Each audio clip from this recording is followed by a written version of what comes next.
A trailblazer is sharing the story of his life through a new exhibit at History Colorado. Ed Dwight has had several remarkable careers with a legacy that continues to inspire generations. Our Byron Reed caught up with him recently.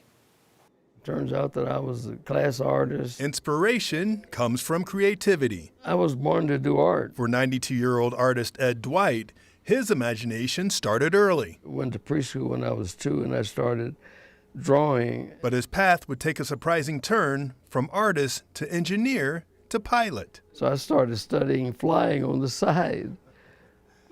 And when I saw that, I went and I applied. They were letting black folks fly, so I applied for pilot training on a lark.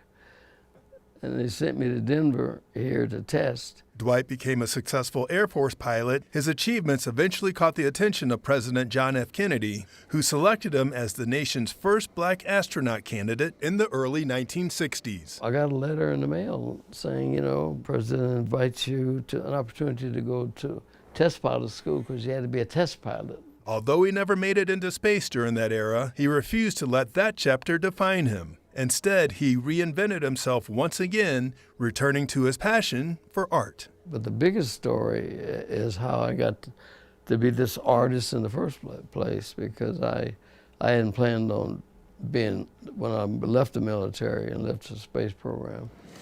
Some of his art will be displayed in a new exhibit at History Colorado called Ed Dwight Casting a Legacy, that brings together more than a dozen works and explores the experiences that helped shape him. He is a living historical figure, and his artwork focuses on preserving African-American histories. Dr. Gwendolyn Lockman is the senior exhibition director and a historian for the center, where they're putting the final touches on the exhibit opening on Friday. We're not only able to share the story of a really significant American and Coloradan, but also to introduce a conversation about Black history in the West, Black history in the country broadly. Lockman believes visitors will get a chance to experience more than sculptures. He's just such an inspiration of what it is to dream and to aspire to do great things, but also what it is to always be learning and to pivot, to reinvent yourself. For Dwight, the motivation didn't happen by chance. It grew from the willingness to imagine, even when life took him to a place he never planned to go. The thing I concern is inspiration.